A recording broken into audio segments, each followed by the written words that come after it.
Welcome to Allegedly Higher, where humor, insight, and passion collide with higher education. Hosted by Dr. Erin and Dr. Candace. Join them as they dive into headlines, interview leaders, and challenge norms. From dismantling systems to championing equity, this podcast is your go-to for transforming the ivory tower. Let's get into it.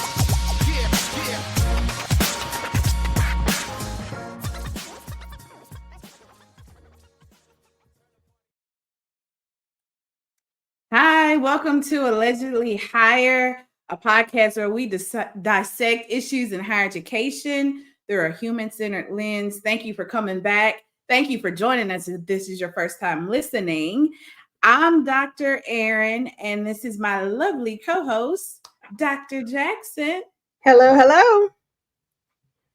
How's it going? It feels like it's been a minute. I know it's going. Where we left out, what all has not happened. We had the event in New Orleans, did some visiting, working. I'm working on, the Jackson Film Festival is at the end of this month. So I am feverishly into that kind of planning, working on my book, kind of got the first quarter of it at a place where I think I can start, turning the tide and getting into the conflict now. Because I wanted that to be very strong. So, and some other projects, and it's been a whirlwind. When did we last record? When did we last? I know I couldn't keep up with the stories. I was like, did we talk about this? Because our conversations. We just talked in our prep for this. We just talked about maybe doing a Patreon, right?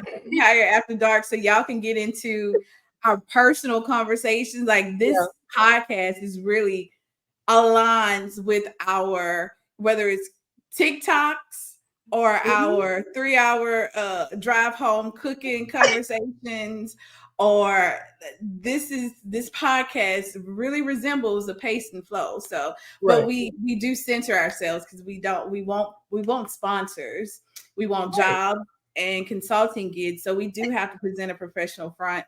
But one day we might let y'all in. Allegedly Higher After Dark. Yeah. Yes. Well, you mentioned the event. You just kind of glazed over. Yes. Well, we had the Black Higher Ed meetup on July 3rd in New Orleans. Not related to any other kind of thing. But come after us. Right. Exactly. It was not related to any other event that was happening in New Orleans at the same time. And so I think it was a great place. I really enjoyed connecting with people, job seekers, people who were in higher ed. Had a really good conversation with a young brother from in Baton Rouge, who went to your alma mater, by the way. It's in the business side of things, because what people don't realize is that in education, just like in my other life in film, there's so much behind the scenes even before you get to the classroom. So, and I remember like this aha moment when I said, so a lot of times when people talk about mismanagement of finances at Black colleges, it's not mismanagement. There's nothing to manage.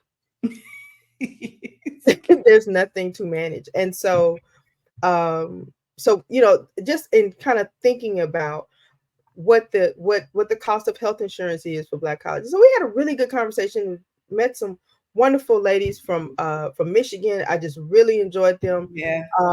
So it was absolutely, and even New Orleans, my niece who's there was, came and helped us out, and this young lady, these ladies from Xavier had come by, and I said, is that, I've seen her sing before. She's my niece is an opera singer. So it was so good to be able to talk about her with them who had seen her, but never really gotten a chance, to know her. But that sort of family, professional cookout kind of atmosphere. It was great. Food was great. The could imbibe a little bit, had great drinks, and but it was really a good time. And so that event, hopefully we'll be able to have some more. I hope so, maybe once a quarter. See, you say this. I'm thinking about one One and done? No, you can't. No, not one and done. I'm thinking about what 2025 is going to look like, because they did request us. The original idea of the event was to do a live podcast and bring some eyes to this podcast. Yeah. But we just didn't get the logistics. It was like, let's do something simple first. Yeah. And lo and behold, we had a chance to kind of introduce ourselves and what we're doing and get people to learn about the podcast. Have y'all thought about doing a live podcast taping? And I was like, we were gonna do that. Okay. Yeah. Hear you. Well, yeah. I think that's something we definitely want to shoot for. I think that even as people were there who were listening to the podcast as they were there, it was just amazing. I didn't know that. Yeah. Yeah.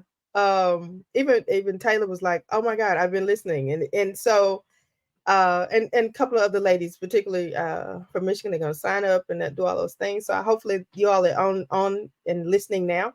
But yeah, I think God sends the word. He sends a message. Yeah, I just as my husband said, take a fool to act one. So let's just go on. As I'm listening to Native Land Pod, which is my new favorite podcast, only certain people I listen to, whether it's like sermons, it's only a group of people because I don't have time to figure out if you lying. Like I ain't got. It's only a few. If my pastor listen to them, I'm probably gonna go ahead. Like that's an easy thing. If she listens, she mentioned name. They've been vetted. Yeah, it's pretty vetted. So I do the same with my political talk. And so my favorite people, Angela Rye, Tiffany Cross, and Andrew Gillum, Native Land Pod. This is not a, if you want to have a little sponsorship. They're relatively new. I think they just hit their 20th episode. Oh, great. Yeah, but I'm looking at their live podcast from Essence, and I was very jealous. We'll get there. I know. I didn't even know they were doing it. And I'm like, oh, this is this week's podcast episode. And it's like, wow, from Essence. I listened to it. Yeah, but it did give me more ammunition. I just like, all right, who are the audio and visual companies in New Orleans? Let me get their budget. So Black Higher Ed Meetup. If you're listening, it's probably, I'm thinking of maybe like a little brunchy type early situation to get ahead, to get you a little loose for the rest of the convention center and stuff. Since I didn't get my rubies, I'm sad for you. That was I know. You got Deanies. I did get Deanies. Shout out to Deanies. And they were crowded, and I was like, I know it's a Wednesday night, but it's sort of like a holiday week. I'm gonna need y'all. But they were very, they were very gracious for all the people and the influx of people who came in, thinking that a Wednesday night was a Friday or Saturday. Yeah, Deanie's potatoes have soaked up a lot of alcohol over the course of my college life. I know, right? Saved me from the brink of death. That's what I love about them. And nothing like that. Listen, don't give me any bread. Just gonna bring me that straight potato sugar. That's all. That's all I want. Yeah, just the potatoes and the butter. Save me. Coat my stomach before I put some fried food on it. Exactly. Yeah. So we do that definitely. But yeah, and then a pretty kind of tame holiday weekend. Well, I was tired. Maybe next. I was like, next year, maybe not. I can do the whole Essence Fest. We'll have some, support on hand to where we just walk in, look at some things. That's lovely. Move that, walk in and everything will be done. Yeah. And then we can plan and have the whole Essence Fest. But I got the hell out of New Orleans. So do we. I laid in my bed for the 4th, the 5th, and the 6th. Oh my goodness. Well, my at the same time I was also missing. I did not go. Shout out to my sorors who went to Dallas. They had like y'all in Boulay. Is it 2 weeks long? No, it's just a week. They just left. I keep hearing stuff. No, I don't know. I wasn't there. I cannot confirm or deny. So it was kind of interesting. Someone, I think you texted me and you said, "Is y'all's convention the same time as Essence was? Sometimes this is how it falls. So, this is how it fell. That's a national vote to move that. I know, right? But you can't. It's kind of like certain things you can't do. My mama used to tell me if she went to Target, she can't go to Walmart in the same day. So you can't do can't do Boulay and probably Essence in the same year, unless you save up literally Well, like you got to be a millionaire. yeah, and that is not going to happen for me. But hopefully, I can go to the next one 2 years from now. So, be in Vegas in July in the heat. Ooh. Yeah, I've done that before. You need to save on your sunscreen right now. Oh, that is a whole new. That is a whole And a thing. UV umbrella. Yes, the UV umbrella. I have you. Look, I even have because I'm in the sunscreen. I'm in the skincare. I even have Black Girl sunscreen lip gloss. I need that because when I go out. That's where I'm most vulnerable, and I lose it all the time. I probably got a whole bunch of sunscreen, lip chap, anything with sunscreen. I lose it all the time. But being ultra tight, so but it actually looks good, so it would be something I would wear even without knowing that it's thick, but it's also very light, but it's still thick enough that you feel it. Yeah, I might get that. Yeah, Black Girl sunscreen. Shout out. Sponsor us. Yeah. We're giving y'all these shout outs. So that's going on. Yeah, a lot has happened. Yes. We must do pop culture. Yes. We must. It's been the same. I feel like it's been the same old same, right? It's just a continuation. Not that I want anything to happen, but it's like, all right, let's wrap this on up. But the boys still the city boys. I guess it's still city boy summer. Yeah. Old city boy summer. It's actually city man who act like boys. I don't. The girls not doing this. The girls are not. The girls are not. The city girls have broken up. JT and Carisha still cool, right? The rest of them, we started off the year with comedy beef. Then we segued into rap beef. That was second quarter. Second quarter is rap beef, and it is, everybody was going over sort of the Quavo, Chris Brown, right? And that was fun. And then it ended. But this next one was like, oh, no. This is going to be a saga. We're going to trade back and forth and back and forth and back and forth. But then you get the one song that shuts down the world. Not like. Yeah. So this is why I like Kendrick Lamar, because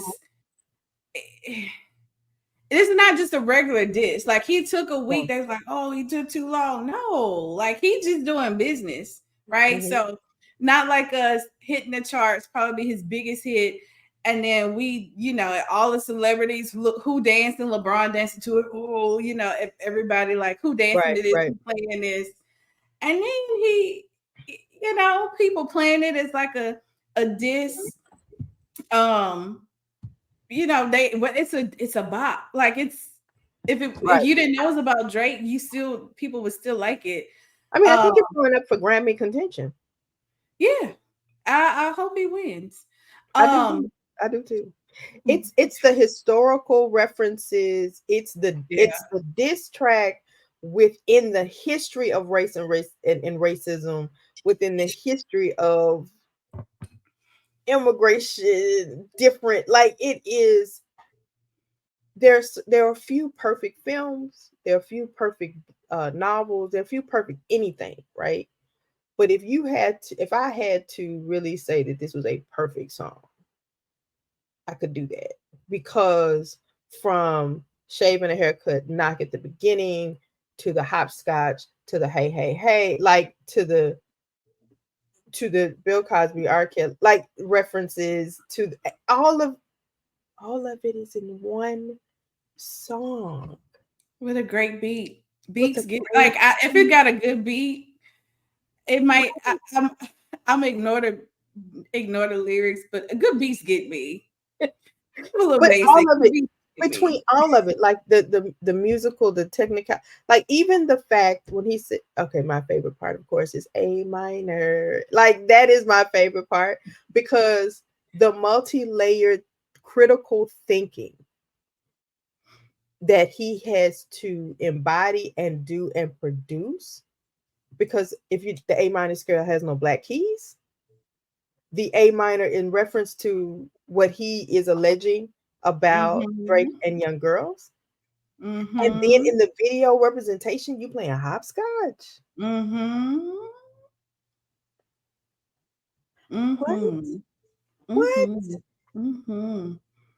I love that. And I'm thinking, like, nobody ever really beefed with Lil Wayne because they couldn't handle it. But if Lil Wayne had to do this, it would be that. And he wouldn't write nothing down and it'll be done. Right. And the fact that it came out just like it was like this. So I'm thinking about conceptualizing maybe for the spring a course on this, right? I think we should. And because what Pulitzer Prize winning Kendrick Lamar, like, okay, first of all, you're talking about a Pulitzer Prize winning poet, right? And you went up against him with like barbershop quintet. Like, what? I'm trying to understand. I feel like, so I fully understand in the moment of the interview with Most Def. I'm sorry. Yasmin. Yeah, get it right. I got to get the. I apologize. I can't say the line from Coming to America. Mama named you. She didn't, but anyway. So when they asked him, when the interviewer asked him about Drake's music, and he goes, "So it's nice to walk around the grocery store, this puppy." Yes. Yeah. It was like a full circle brown sugar moment. Like, this is, that's it is just it is. I want to sing it. She's mine. The girl, mine. So this idea, like, how are you going to go up again? Like, why would you even try this? Right? This is, yeah. You're not Larry Holmes trying to fight an aging Muhammad Ali. You going against a Muhammad Ali in the prime, and you, I don't understand. And he got all the Crips and Bloods and other gangs behind him. Oh, the Juneteenth pop-up is legendary, like in Canada, which brings us to the how we got here. Yeah. The latest beef. Yeah. So Rick Ross, if you're not keeping up with this and you reading like podcasts and listen to audiobooks, I applaud you. I don't, But Rick Ross and Drake was beefing over planes.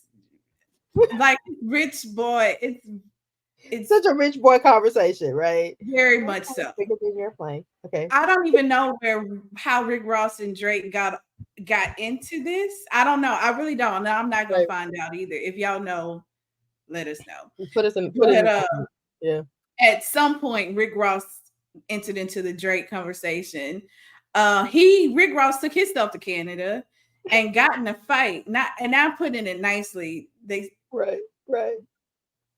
punches connected to him and his security. So yeah, he lost a fight in Canada, and he lost it to Hell's Angels. Did you know that? I did not know that was the Canadian gang who beat him. Oh, at a club for playing Not Like Us, or requested Not Like Us. So yeah, Rick Ross got beat up. He has not commented on this assault, but he did comment on the game's sexual assault lawsuit. As you know, the game is about to lose his house because the girl he assaulted, she never get her money, and she trying to take his house. So while Rick Ross was nursing his wounds, he had time enough to, I think it was a story, I don't know where it was, or comment to like do LOL at the game losing his house. Should have married that first girl. Should have married the baby. Yeah. And so the gang clapped back. He was like, I can get another house, but you'll always be fat. That will forever live on in my head.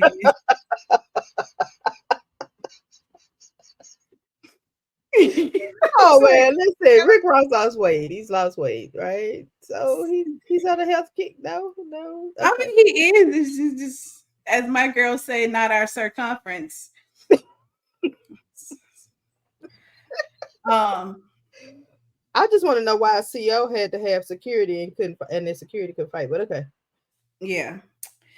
So yeah, that's. I think, in terms of this, as long as it doesn't get violent. Now, I do think that at a certain point, Drake is probably gonna have to come out and say, somebody's gonna have to do what the little boy did for Britney Spears, like, please leave him alone, please, because the look on his face when he's walking into an arena and the DJ plays Not Like Us and they're chanting it, and he's just like, I'm in my own concert. Yeah, that ain't. I'm pretty sure whoever, like his DJ, there's a OVO policy now. These songs shall not be played. No DJ, anywhere I go shall not be played. It's gonna be in my rider. It's going to be like it's a OVO memo. But I think even Mr. Lamar's decision to have the pop-up concert. Full transparency, I haven't had a chance to look at it. It might be a prime TV weekend with but Divorce in Black. It's one right. Don't get me started. And that it's gonna always pop up on the timeline every Juneteenth for the rest of your life. That's what's gonna happen. But that's how that's memorialized for the rest of your life. Yeah, but I think that's why we say Kendrick Lamar is winning, because he not only dissed you, he making money. He doing, like, there's murals being painted of him in LA now, and I forgot, maybe that was a Breakfast Club.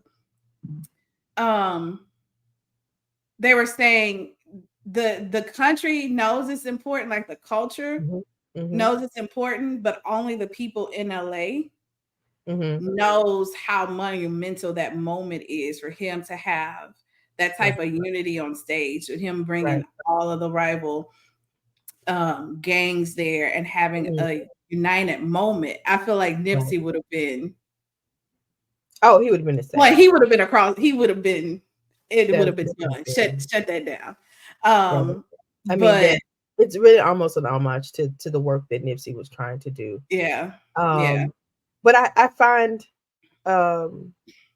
it's just the layers of it in terms of what we want our students. And I have to bring that back to higher ed. Like, what are we teaching them in terms of being critical thinkers and accepting and understanding history, seeing the interconnectedness of it all? And then you have something beautiful, like Not Like Us, not because it's a diss track, but because it is a celebration / diss track but it is a celebration of culture and blackness. Yeah, it was much bigger than Drake. Yeah. Actually.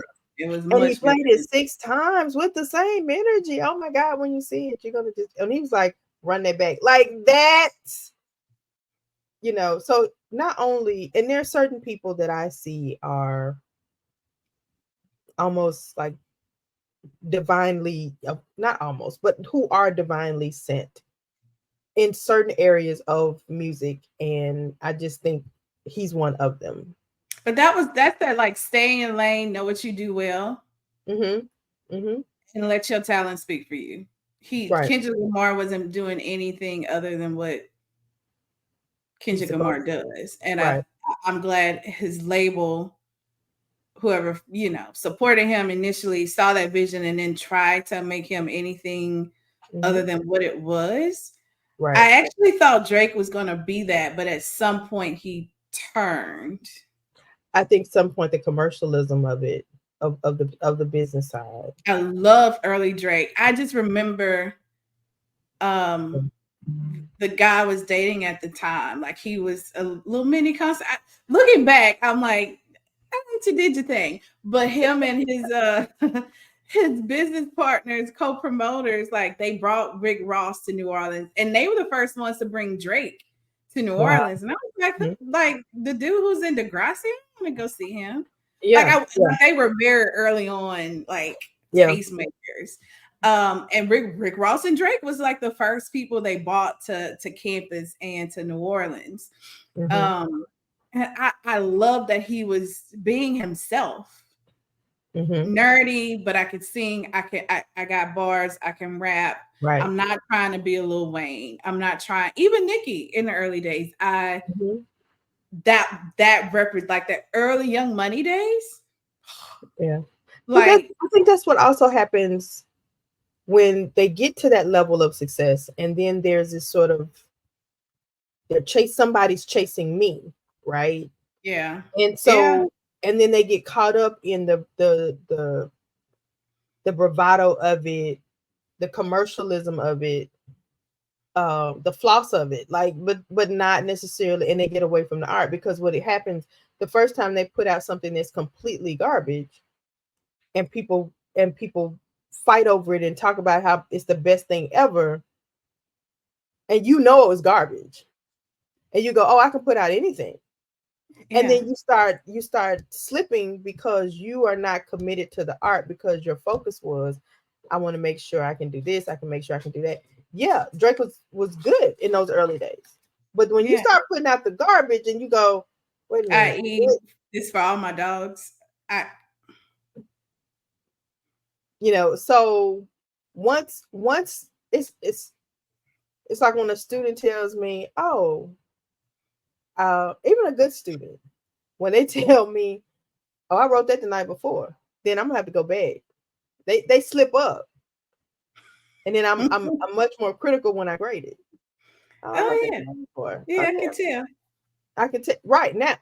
So even if I had been a little lax, I have to go back and say, okay, well, let me show you what writing it the night before really will entail, right? But that's what it feels like. You've been phoning it in. We see this with students. We see this with educators. When people get to a certain level and they start phoning it in, then this is what happens. You get exposed because now you started phoning it in. And so you got exposed. Yeah. And you got exposed publicly. I mean, the thing is, Drake will always still have his fans. Yeah. I don't know if they're going to be his same age. I don't know if they're going to be his A1s. I'm still a fan of like young Drake. Yeah. I'm making that distinction. Drake is always going to have a place on my playlist. There's one album, I'm pretty sure it's probably everybody's top, that I can play from back to front. The album where he had a table and he writing something. I can't remember that one. Well, see, that's the thing. I think that he's finding, if this is a teachable moment for him, that he is going back into the lab and he is trying to make some decisions. So he can either go one of two ways here. You're gonna get back in your Degrassi wheelchair and start acting again. Okay. I don't want to see that either. No, something you got to do something else. Either do something else, right? Produce for everybody else. Produce, or right for everybody you else. go back in and seek your soul. Yeah. That once you get confronted, Elder Drake gonna be now? Right. Who is Elder Drake gonna be? Who is Get that? Some therapy. Quit being so toxic.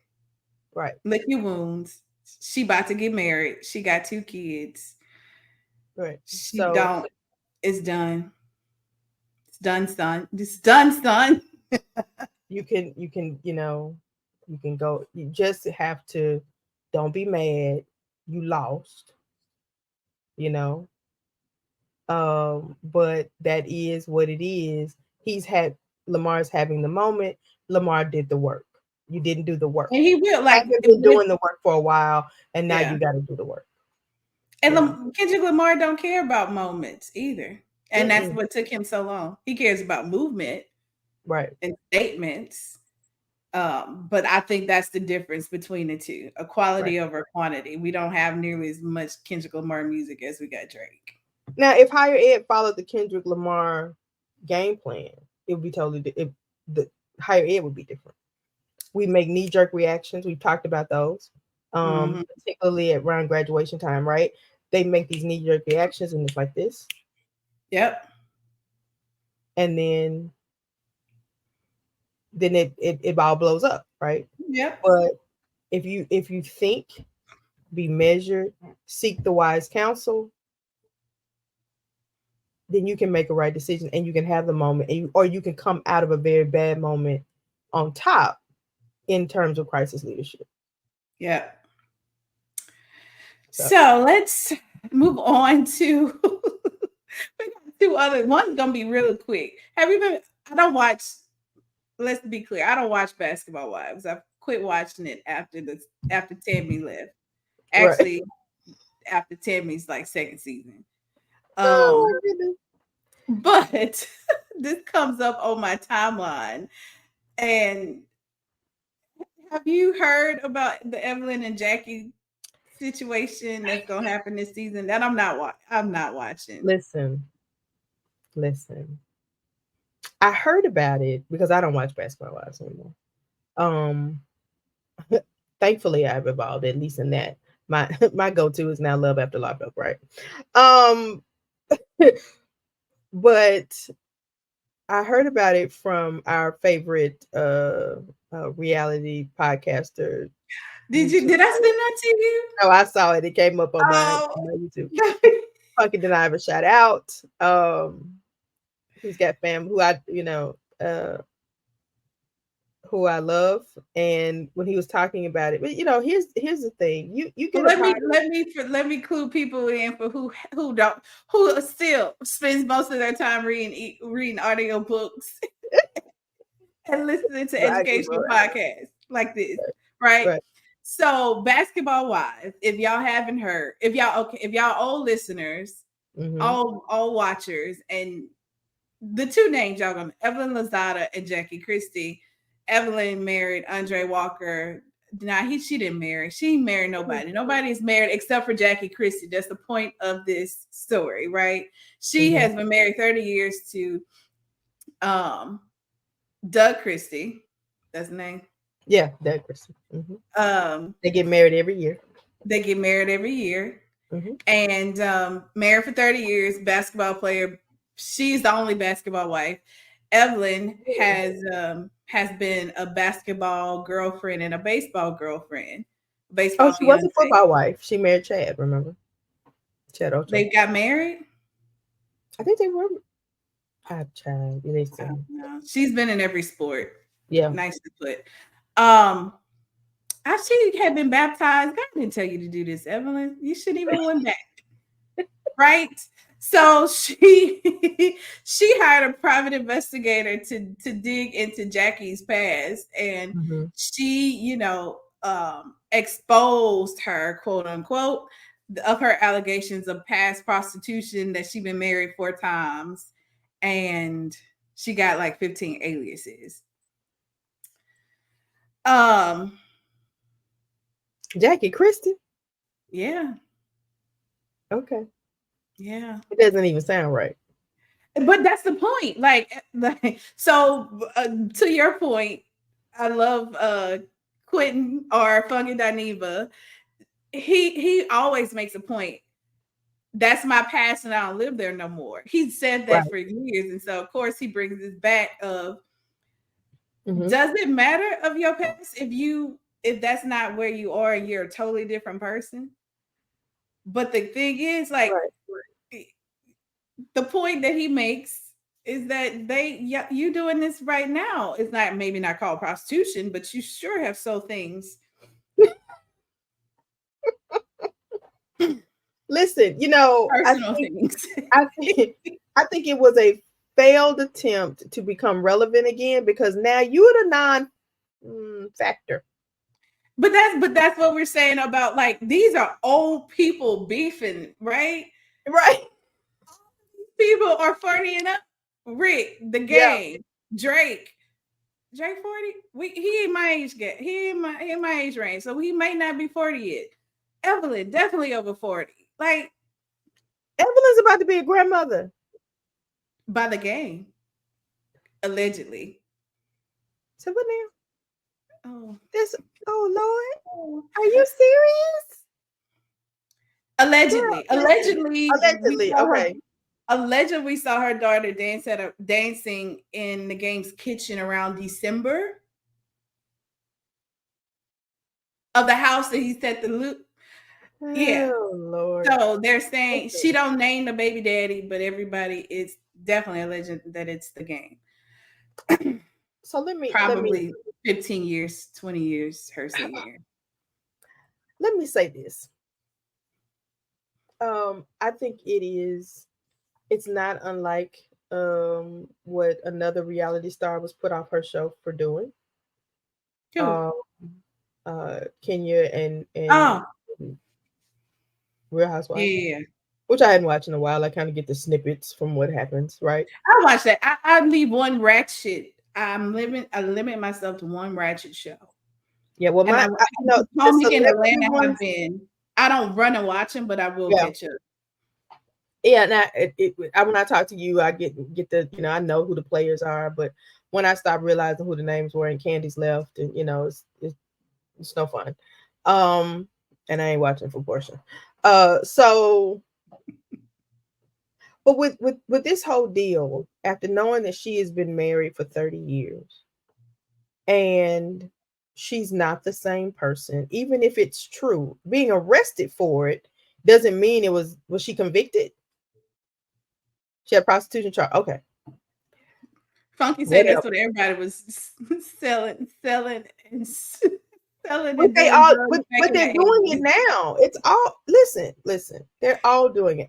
When I was out of town, my nephew's birthday in June, and my father walked in the hotel and he's looking. I was like, "Come on, keep walking, right?" He was like, "They working? Are we at a hotel where they working? We in a hotel. We in a hotel." I said, "No, Daddy, it's just that real hoes are having a hard time because regular women are dressing like them. So it's hard to tell who's who." I said, "But they're not working. I don't think they're working. They're here for a weekend." And these are the conversations that you must have because in his mind, right? And he's like, because he's trying to figure out where are we staying. It's like, no, we're at a very nice hotel in the medical center. No, they're not working the medical center. Right? Nobody's doing it. But she's been married to Doug Christie for 30 years. Before they got married, I think she had a daughter. Mm-hmm. And when you are in your teens or early 20s, you make bad decisions. What I can commend Jackie Christie for is getting past that bad decision and going on, because what I do know and remember is that she's going to do anything she can to take care of her family. So if that's what she had to do, and that was the only currency she had as a teenager or an early 20-year-old, I fully understand it. There is no way that she could not be able to feed her child, and live if that's the only currency she thought she had.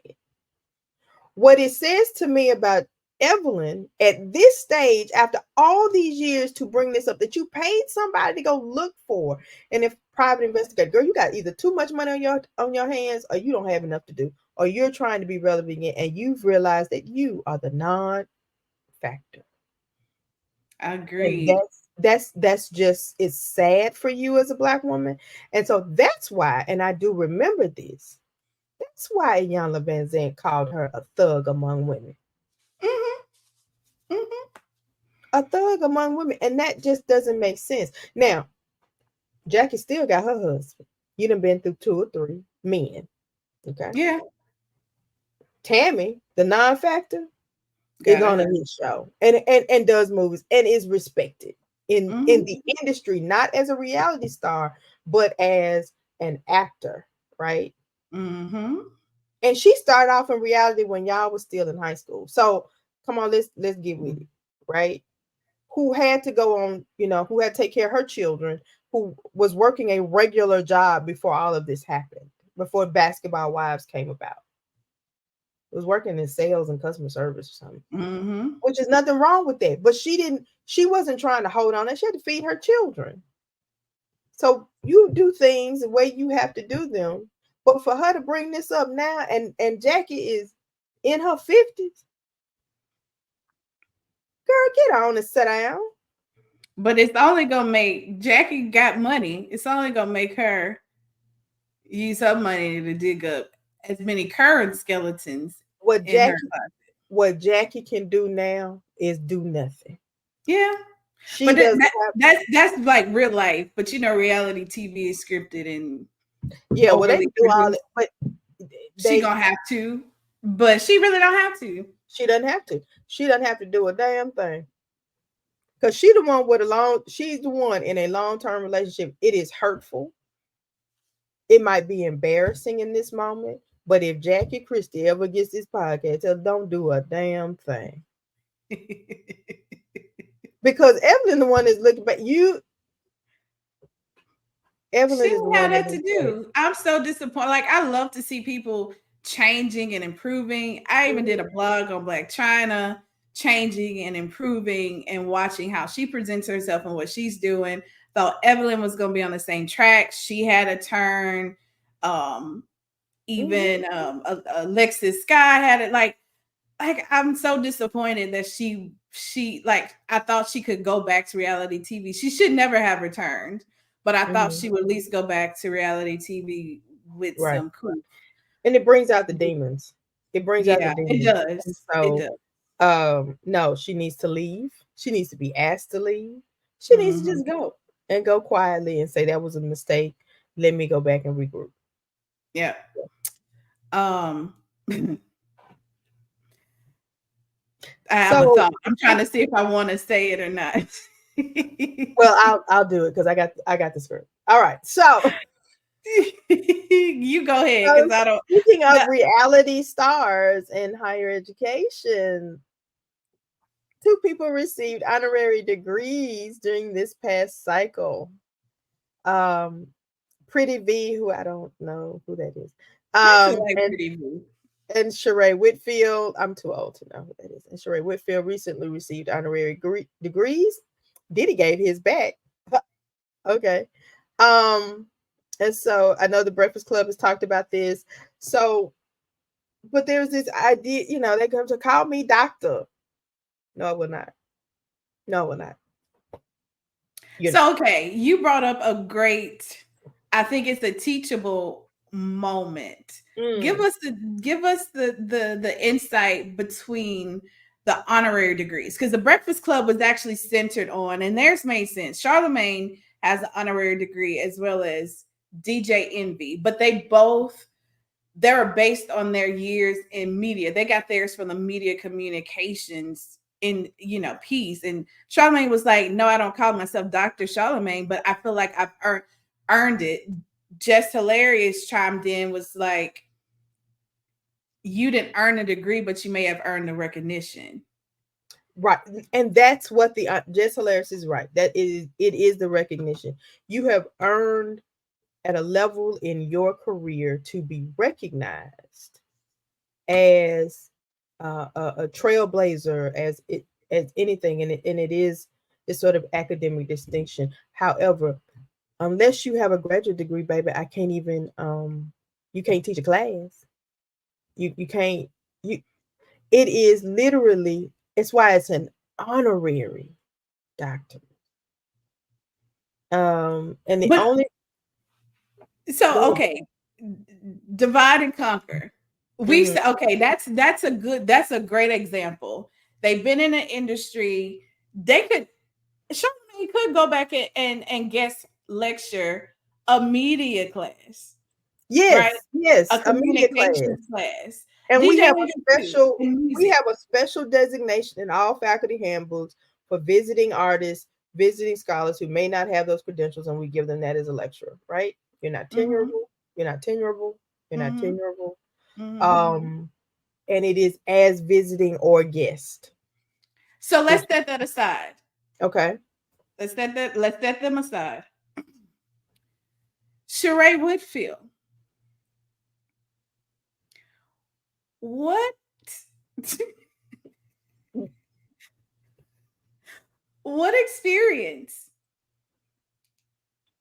We juxtapose it, right? So we're not Right. saying it's not it. Even Diddy cast aside his allegations and the bad light, could guest lecture in a music business class or Mm-hmm. a business class, right?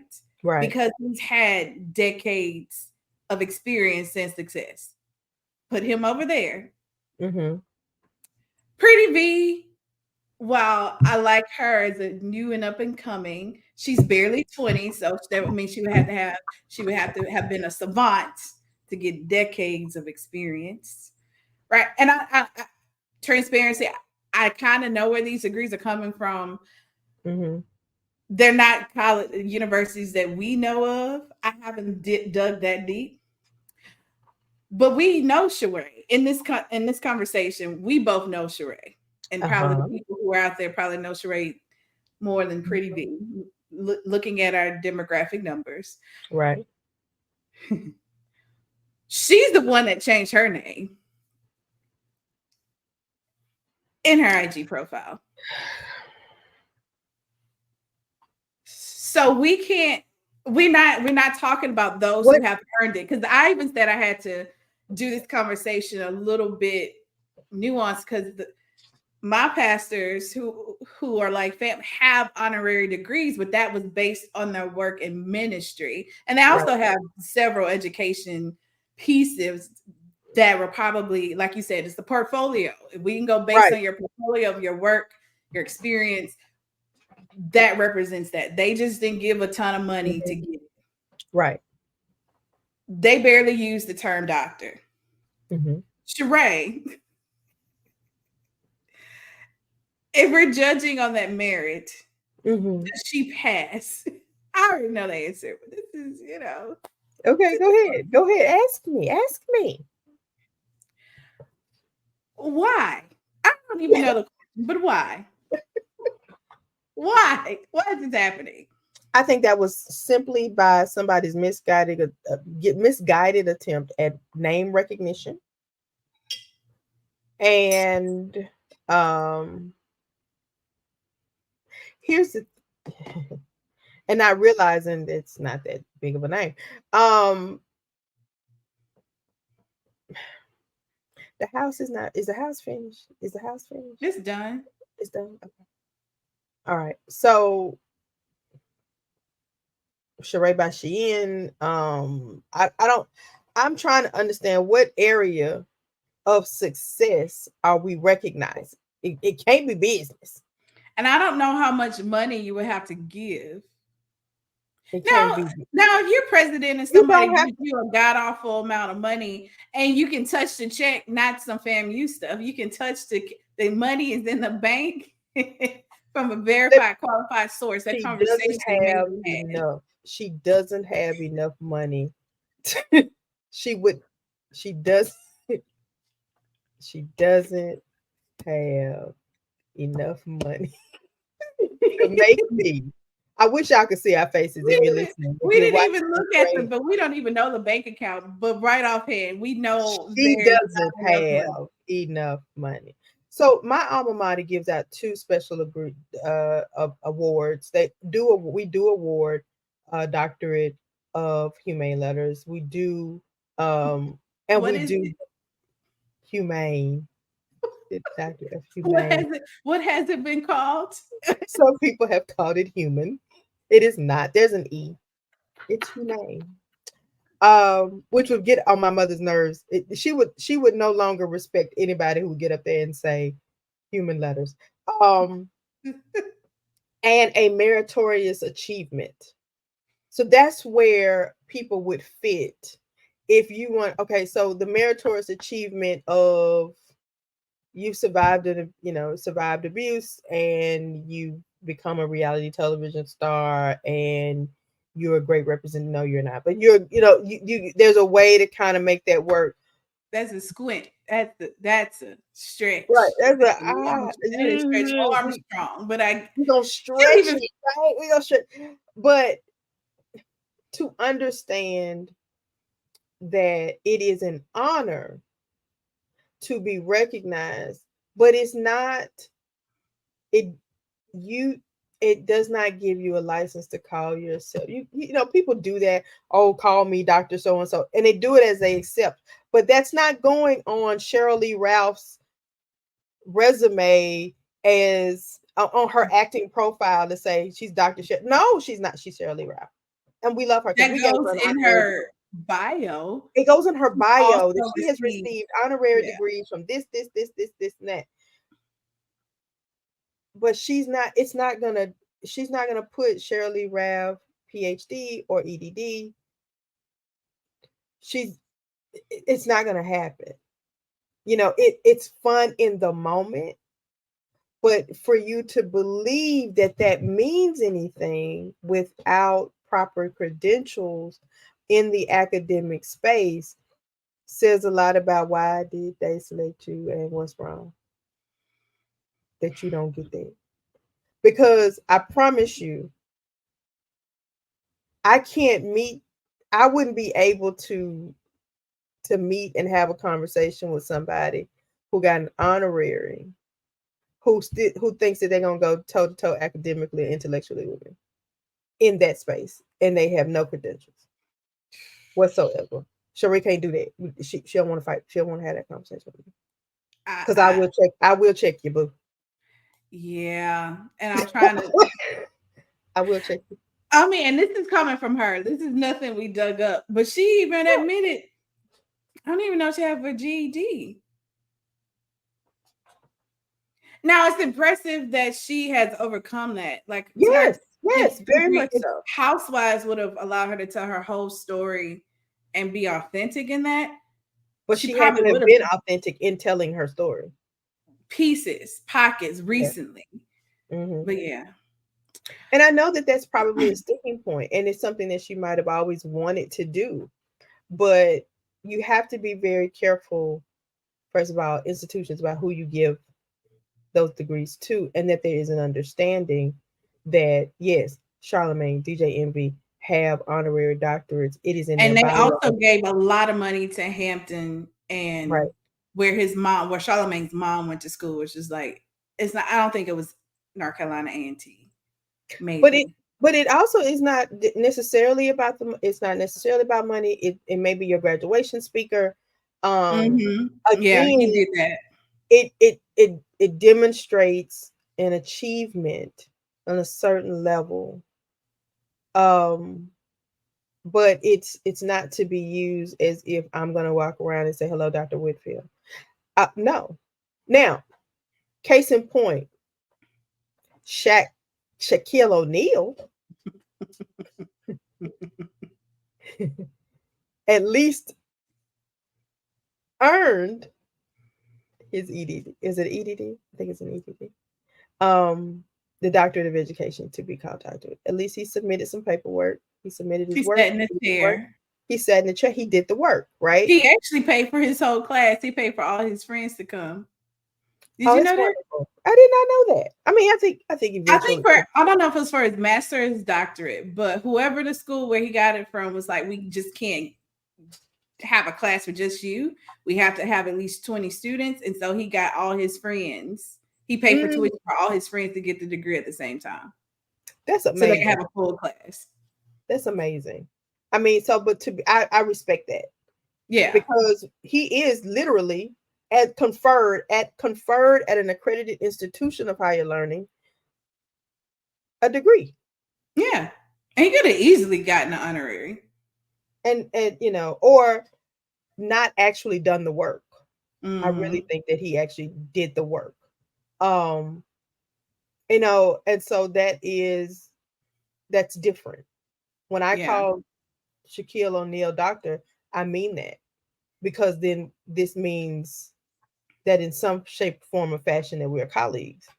Girl, enjoy that honor and recognition, but that's not. But colleges and institutions have to be much more mindful of what it means when they select people for this highest honor, because this is embarrassing to the institution, and any traction you thought you were getting from the D list is not making it. So I was like, what is the trade-off here? What did you get? Like, what did you get? Is Mr. Whitfield?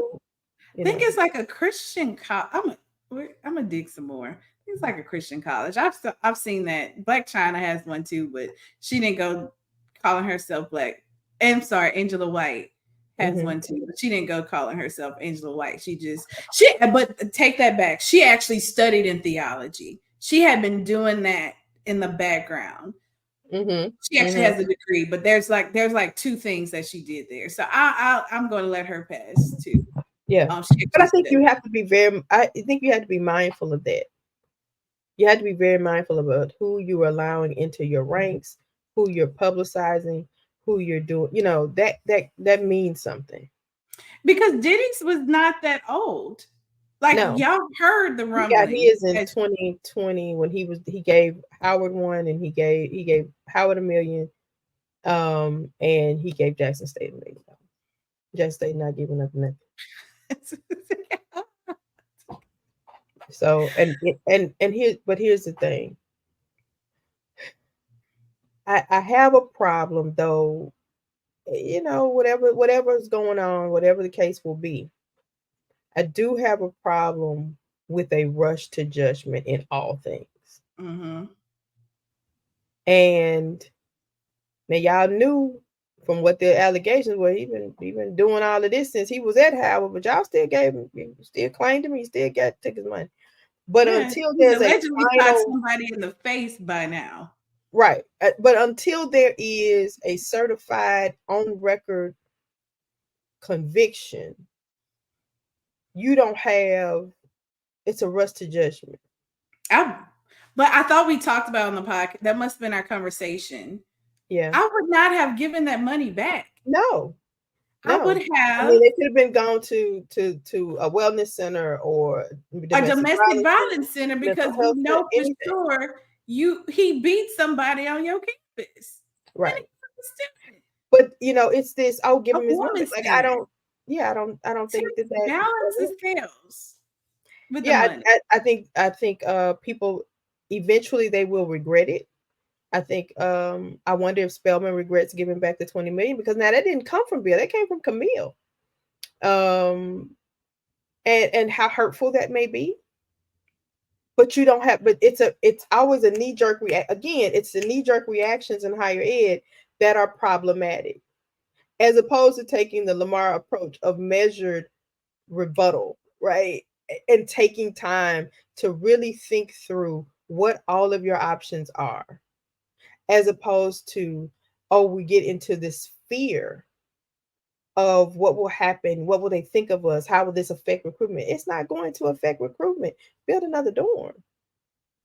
What somebody gave you 4 years ago. Yeah. That it's going to hurt you, as opposed to funneling sending those funds to greater use. And this is why you're not giving it back, right? That means something to say We denounce the actions or even the allegations of actions. But this is no, we're not giving back $1 million. We're going to fund a mental health crisis center, domestic violence center, male-centered therapy. Because most of them think that all domestic violence is all women, right? So a male crisis center, because whatever was happening in his mind, he needed somebody. He needed some help. Yeah, totally agree. Yeah. So I just think if colleges and universities can stop and think, take a minute, sleep on it, go play a game of Candy Crush. I don't really care, but give yourself time to really process, as opposed to going, oh my God, the sky is falling. It's not. Have you ever seen a white institution do this? Well, they do this around, academic issues like graduation and pulling the commencement speakers in May. Like, those are the knee-jerk But reactions. they ain't never gave back no money. Oh no, they ain't giving back no money. But that's what I'm saying. We think that is we think walls, the ivory towers, have been built on the backs of slaves and slave money. They still ain't give no. Some people have done pockets, but after this DEI, that's gone. Right, they're not giving back. They never do this. They're not giving back no money. They no take backsies. No, not at all. Not at all. No take backsies. But at HBCUs though, and I feel confident enough to say that the knee-jerk reactions and the fear of looking bad to the community in such a way that we have to be above reproach, as opposed to thinking about ways in which to use those funds. Because the Black community would have said, still keep Bill Cosby money. I'm trying not to say nothing that would get us canceled. Well, listen, not human trafficking. I'm gonna merge my worlds here, right? So the Jackson Film Festival this year is honoring Good Times, 50 years of Good Times. We're having Thelma come, so we're excited about that. But remember the episode when James finds the $2,000 in the bag, and Florida makes him give it back. What? And everybody, including the preacher, comes over, and Florida doesn't know he had kept a few dollars, right? But everybody's like, why would you get the money back to get a certificate and a $50 gift card? Now we're not giving any money back. Now it is, in James's instance, the right thing to do, right? I get it. But I also understand where he held some back for himself, for his family, right? Because you don't know. It was his blessing to find. I mean, $2,000 would have been $200,000 in the projects. But that when you talk about the Black community, when they got all these phone calls, I want to talk to the fool that gave back the $2,000. No, put it to good use. Had James kept that money, he would have been able to put some money aside for Florida's operation. He'd have put some money aside for the kids' college education. They would have actually had groceries. I haven't heard of anybody giving back any Epstein money. None. They're not giving it that money. That money is, as the old folks say, spunk. Baby, they washed that. They washed it clean. And no, dare you to ask them. Dare you to ask them to get that money back. We have to stop making HBCU leadership has to stop making knee-jerk reactions when it comes to any kind of perceived scandal. The boy has not been convicted. Kind of like Stephen A. being mad that BET Awards honored O.J. Simpson. Why? Oh, he stayed mad. That's another topic. The man was not convicted. He was mad at Will Smith that we went to go watch Bad Boys 4. Oh, come on. Give it a break. Yeah, we still waiting on an apology from Will for slapping. We don't care. You waiting on an apology because not for slapping Chris, but for embarrassing Black folk. And he apologized. He's apologized. He's tried to do like he can't be like Stephen A. is not He on that list with Drake. They not like us. Yeah. They not like us. All Oh right. Lord. Well, let's get into some strictly higher ed Okay. Okay. business. All right. Um, so I saw this. Yeah, this popped up yesterday. This is actually not pretty fresh. Mm-hmm. Brenda McKinney, a women's basketball player for Grambling State University, has filed a lawsuit against the NCAA, alleging that their academic performance program discriminates against HBCUs. The lawsuit claims that the APP, that's the Academic Performance Program, metrics result in higher rates of postseason bans for HBCU institutions compared to non-HBCU schools, raising concerns about equity and fairness in collegiate sports. I'll turn this over to our athletic correspondent and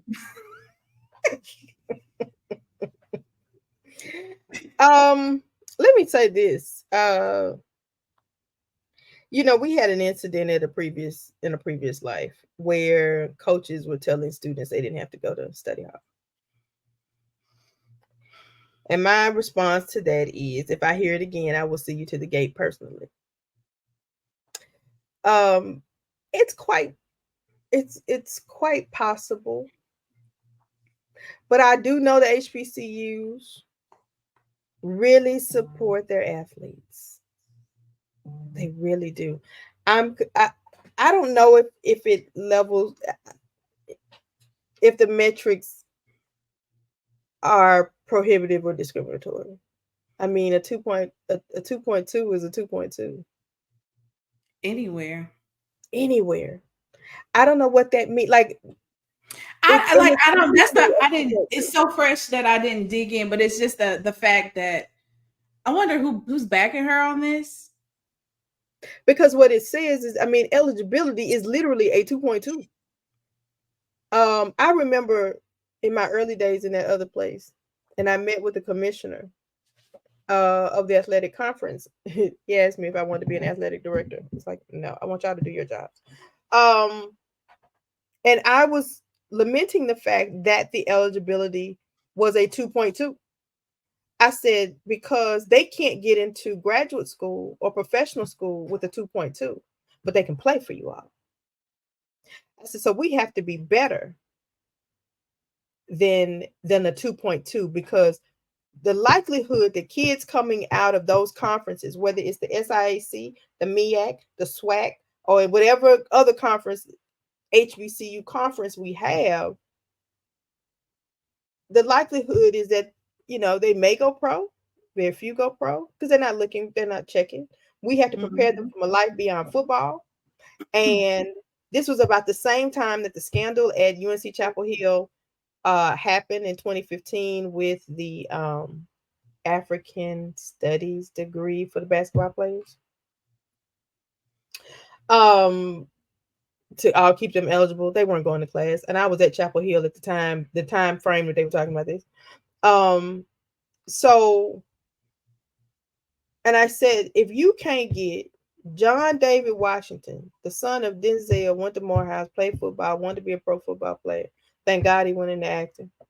If you couldn't get him past the practice squad, what do you think a kid from these other institutions that don't have that name are going to do, right? Yeah. So we have to want better. I don't want to tell the NCAA that our students can't get a 2.2. That means you need to recruit better, and we need to make education and academics a priority. Remember, they are student athletes, that the student part comes first. And that's the bottom line, because at the end of the day, the likelihood that they go pro is slim. And that's whether they go to an HBCU or a PWI. The likelihood for all of them is that there only will be so many drafted, right? Even before that, it's highly likely, it's more likely that they gonna get injured before they even go pro. And that's my gripe, and the same gripe that I had in our past life. When I looked at those retention numbers and graduation rates, I realized we had a huge problem with red-shirted Black males. That's right. Because they identified with football. And once you took that shirt away, they were naked. They didn't have any other shirt to put on. Nothing. They held on to that red shirt as long as they could. So once they did not, if you didn't expose them to what just being a plain student was, we had to fight to make sure they participate in first-year student activities. Right. Because once you strip that football away, they have no other connection to the university, and they were the first to leave. And because football has been everything to them since they were 6, they have very little to identify with. Super vulnerable. And so I had a former student of mine who worked for athletics at Jackson State as a student, and we talked about what that she would do, because she wanted to go into sports media, podcasting, whatever, and all of that, and beyond football, because a lot of these kids don't know what their talents are, or the few that do have talents outside of football aren't really being allowed because they got practice 2 days, they got the mandatory this, they got to the ones that have to carve out those special moments for themselves in doing something else, right? And I'll take, our latest, the golden boys of Shiloh Sanders, who's a classical pianist. That's important. Now, if I was mom and dad, there's no way if my boy could play like he plays that I would risk his hands on a football field. Yeah. However, that's just me. But to know that he has something else, that he's heavily into music, that he wanted to be in J5, that he got the mace, and he was so excited about that and that whole experience, and that he is a graduate of Jackson State University. But to sue for less, sound, I need to do a deep dive in that, but it could be it's going to backfire. Now, what Black colleges need to sue is the college scoreboard, because it doesn't take into account how many go straight into graduate and professional schools. It doesn't account for those Black colleges in that way, right? Because a kid can leave Chapel Hill or they leave Yale and they're going straight into the workforce without going into graduate school or professional school. It's Carolina or it's Yale or it's Brown. But our institutions typically send our students to further their education, because that is culturally what we have had to do. Right? So when you see, after graduation, they're only making $36,000, half of them, or half of the ones who graduated in that number are in graduate school, but they don't have that that's something you sue for, not for a lesser a lesser GPA requirement. Yeah. You know what I mean? Or say your metrics are off. The metrics are the metrics. The A is the A. The B is the B. You gotta figure out who you're recruiting. And if you're recruiting somebody, or you go into those high schools or even those middle schools at this point, you go in there and you are only recruiting somebody who can play ball, but who can't think past that, or as my daughter tells my grandson, you only get 25 seconds on the field. What are you going to do with your 25 seconds? Right? You get 25 seconds to hit that play. And if they can't think past the 25 seconds in their own lives, then why do I want them on my field or on my court? Yeah. Yeah. She's actually, the way this is reading sounds as though, and we have to be very mindful of that in collegiate athletics. We want them to work for us with very little return, personally or professionally. And that's y'all, that whole, they are not your bottom line. Y'all have another bottom line. But that whole student first, if you really stay student centered, you would make sure that the standards are high for both the student and the athlete, but mainly the student comes first. But Right. most athletic departments don't see that. They don't know that. They're in their own world, and that's what they have to do. And academic affairs has to let them, because especially at bigger institutions, athletic money uphold the rest of the university. And it's a shame that Black and brown, mainly Black male students get the shorter end of the stick. And women. I mean, it's even worse because they act like they don't exist, right? And so, but at But Black they're forced to be a institutions, student it's because not of their resources. right. But at Black institutions, for the most part, athletics does not, unless they're large Black, HBCU. But for the most part, it's a drain on the budget. Yeah.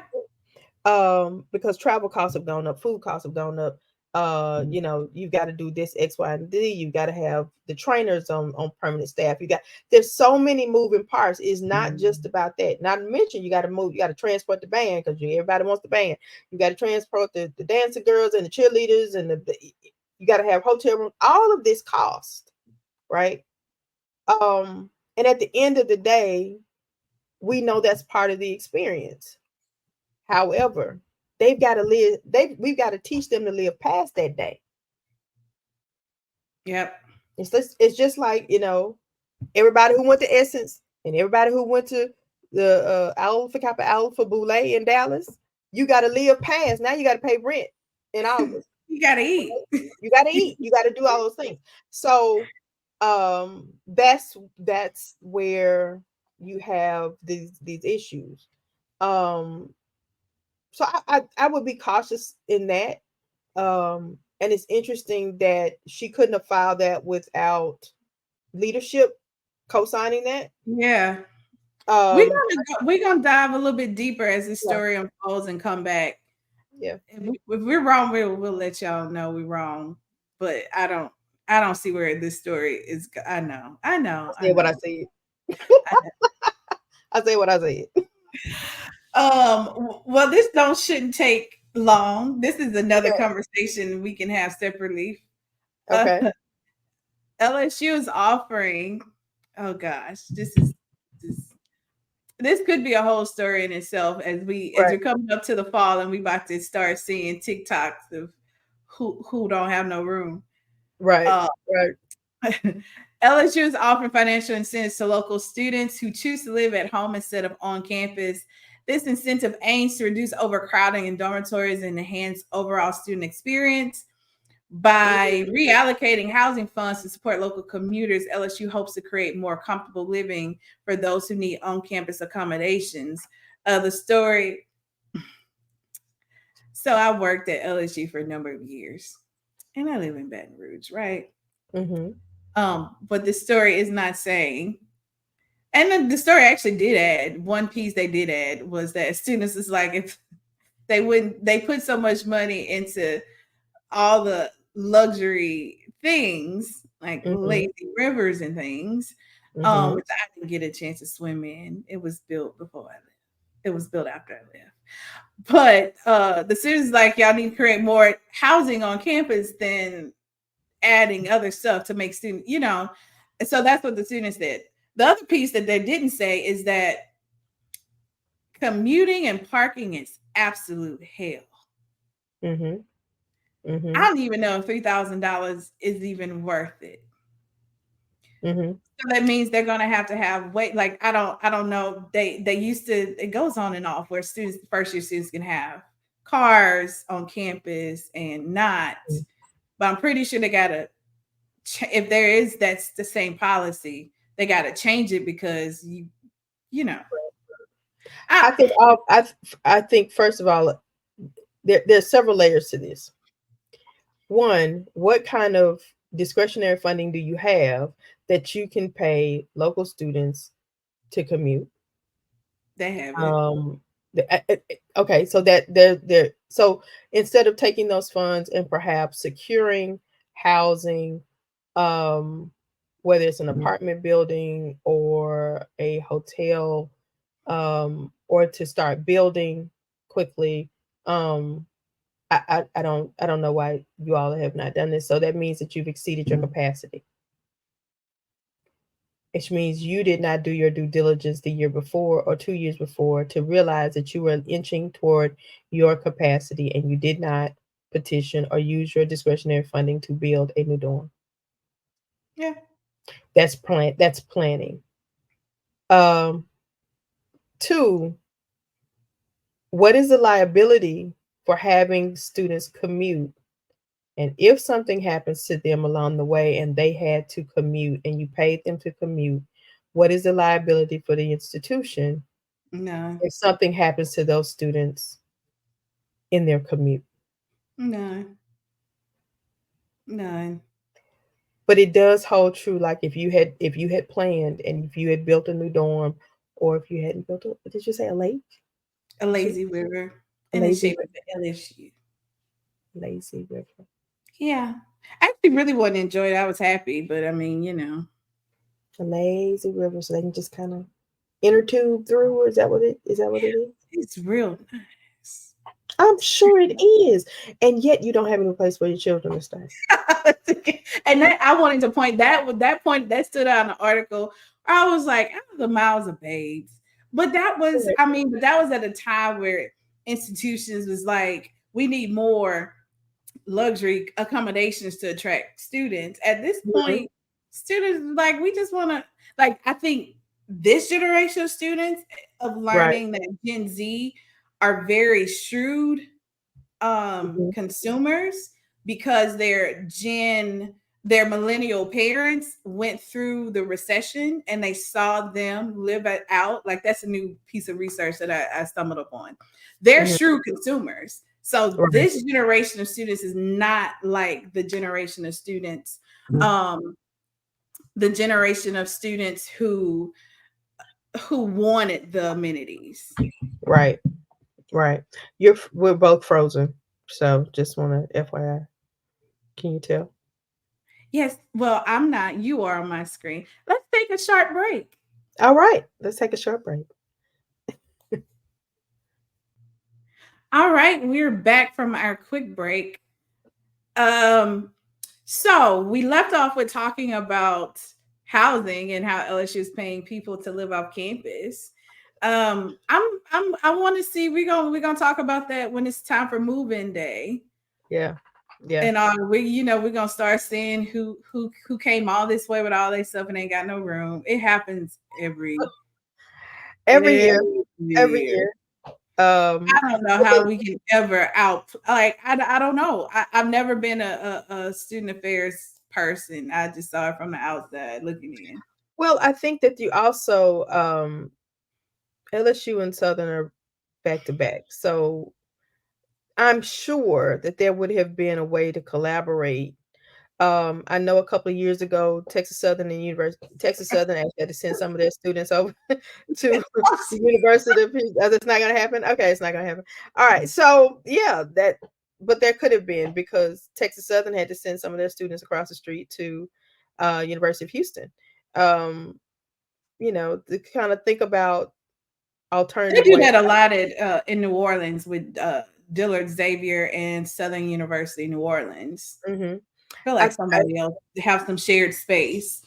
And Tulane, the New Orleans schools do it well. Yeah, I think there's a model for it. Again, knee-jerk reactions, and you're spending money because you have it, and say, "Oh, this sounds good. Yeah, we'll give them $3,000." But there's a way to keep them safe and protected in a way, especially your first and second year students.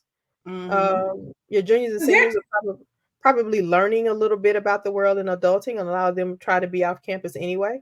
But definitely you need to push them out. My freshman year, my institution, my alma mater, Tougaloo College, it closed down one dorm. And the next, the dorm that was supposed to be constructed wasn't completed yet. So when we came in the fall, I had a room. But they had closed down the lobbies of the freshman female dorm and made them into like army barracks, and kicking people out about 10 o'clock, and then people went to bed, right? They had to pull out the beds and until the next, and they did that for one semester. And it's amazing how in the 90s I didn't hear a lot of complaints. They gave people pagers because there was only one phone in the lobby, and it was before cell phones. but because I went to school in the 1900s. So there are ways to think about it. There are ways to make it work. They could have put up portable housing. They have a lot of off-campus. Now I don't like some of those companies, and if I had money, I would probably be an investor to create for real off-campus housing options for college students that's not predatory and it's safe and has all the tenets of on campus and create community. They have a lot of those right off in walking distance of campus. So I'm surprised that they didn't partner with those people and say, hey, can we move some students in here or give them a discount, like something to keep them close. The data nerd in me really wants to do a research to take those students who were going, playing, and living on campus and looking at their retention rates and their engagement, some forms of engagement with the campus versus those who were always commuting versus those staying on campus who were able to continue to stay on campus. Okay. Yeah, we'll have to keep watch on this story. Yeah. Okay. But speaking of Move-In Day, I just felt like, I don't know, this has always been a passion for me. So I'm happy about this story. Move-In Day Mafia is a heartwarming initiative that helps helped former foster youth settle into college. Founded by Tej Mercer in 2022, the nonprofit focuses on providing HBCU students who have aged out of the foster care system with the ultimate dorm makeover experience. Volunteers work tirelessly to personalize each dorm room, ensuring it reflects the students' taste and needs. This support helps students feel welcome and valued as they start their journey. They also provide, which is nice, monthly care packages and continued support through the students' college career, celebrating their achievements upon graduation.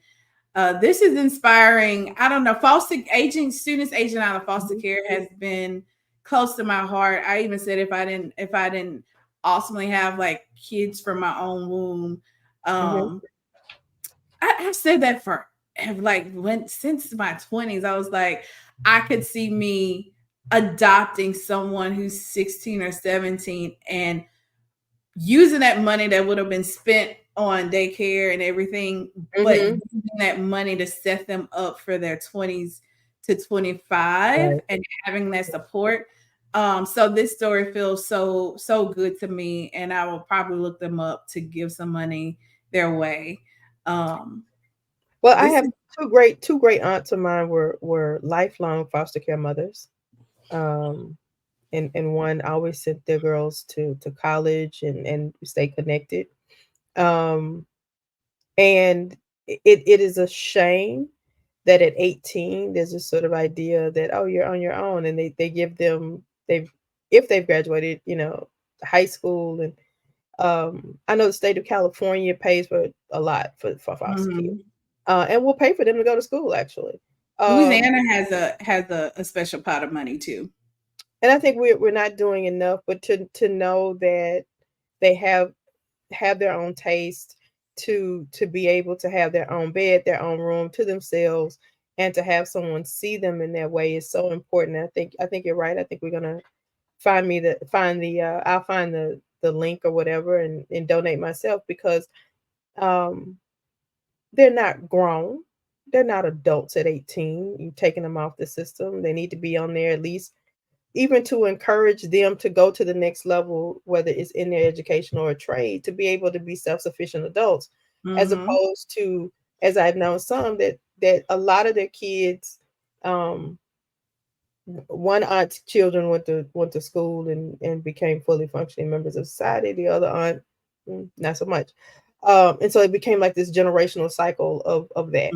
And in order for these students to pull themselves out of this, we have to give them support. We have to know that at 18, you remember 18, I remember 18, we knew absolutely nothing about the world at 18.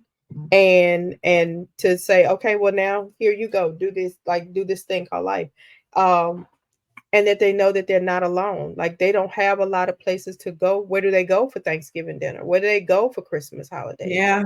Some schools find alums who will take these kids in and feed them and provide this sort of mentorship. But at the end of the day, they have to create family. Mm-hmm. And so this gives them at least a start to know that not only are we going to give you this moment, we're going to continue it. It's not just like this one and done kind of thing. I love the fact that it's consistent. What do they need consistently? Because as you know, in your previous work, that it doesn't end in August. There are things that come up.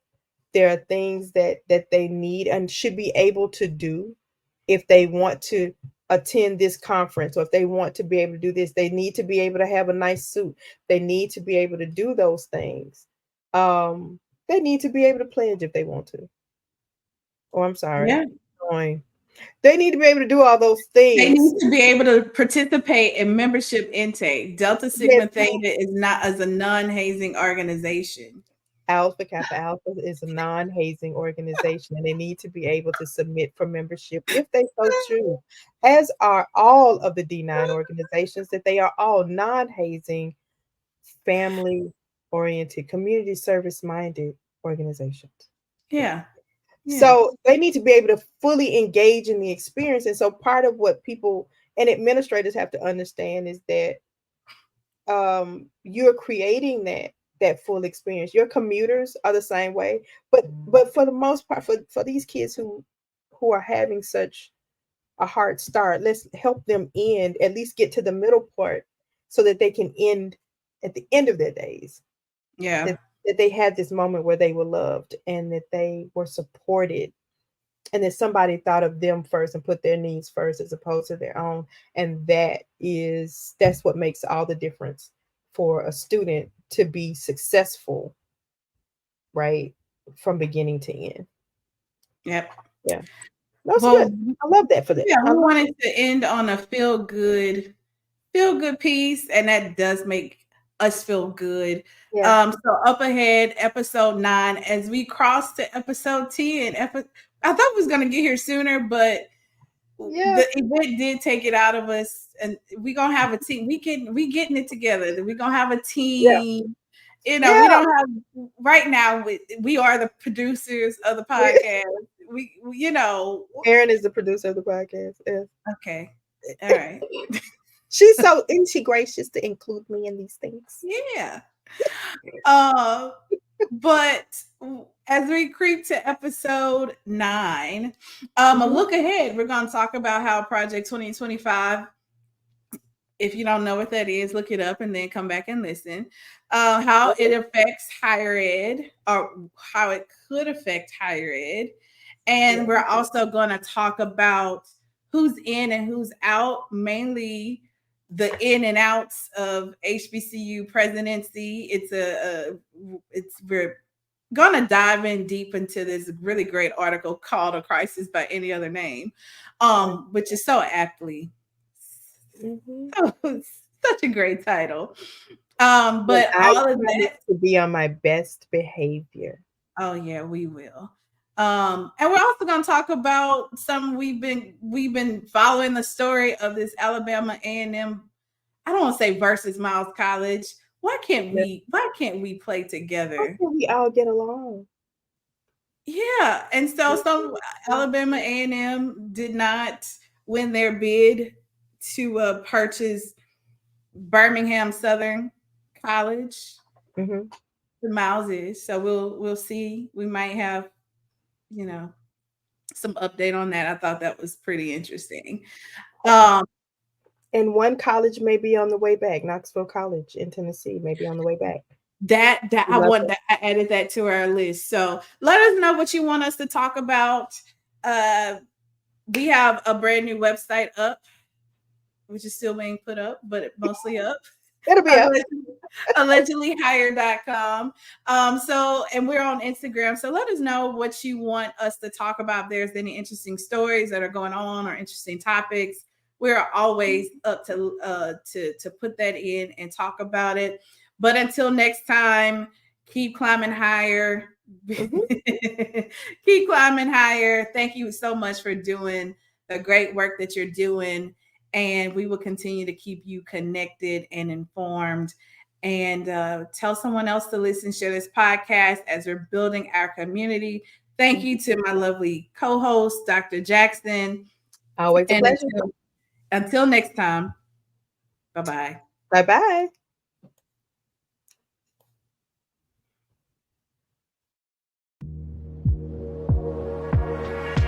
Thanks for listening. This episode was sponsored by Holistic Higher Ed Solutions, committed to enhancing student success. From coaching to planning, our practitioners empower institutions. Ready to transform? Visit holisticheredsolutions.com and let's revolutionize higher ed together. Be sure to subscribe, review, and join us next time.